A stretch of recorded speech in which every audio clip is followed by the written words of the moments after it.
Ranking Member Moran. Chairman, thank you. Secretary Vizirani, both of my colleagues who preceded me in asking questions have highlighted the need for, in I think, our view that the Department of Defense further emphasize, act more expeditiously. Would you confirm to me that you understand and support the value of this transition program for the benefit of the servicemen and women who serve today and the veterans they will be tomorrow?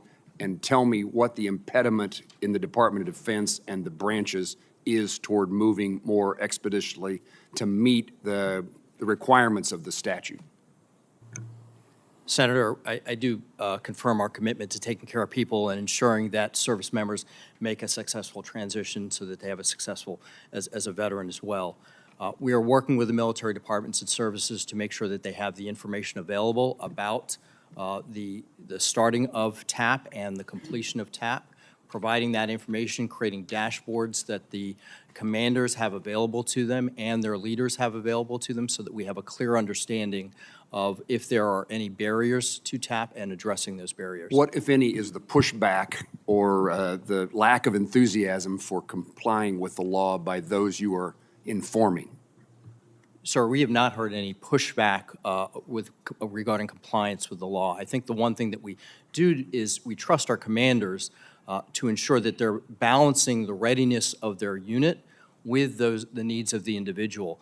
The one thing that we do understand and we've been taking advantage of is this full year to plan for transition so that the service member has time to customize that approach for their expectations and for their needs.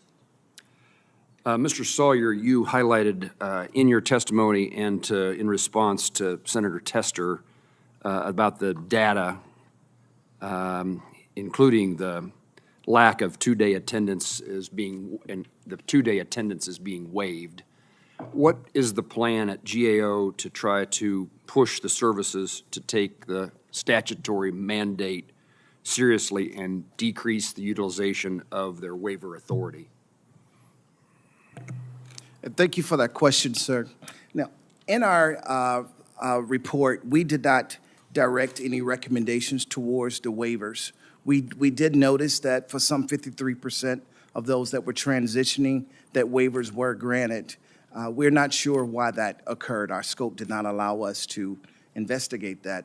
However, we did see that in Tier 3, those that are designated as having the greatest risk of a successful transition, that some 22% of those did not take the class at all.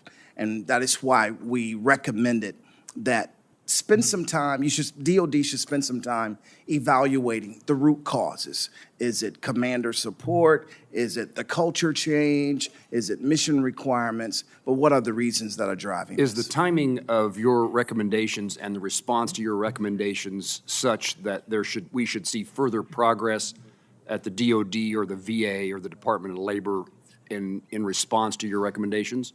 Or is this the kind of course of business at the moment? Well, to answer that question, based on our follow-up and discussions that we have had with DOD and VA, they are moving towards addressing these recommendations and issues that we have. So GAO feels comfortable with the progress that those two departments are making? All right, let me ask you this question. Should I feel comfortable with the progress that these two departments are making?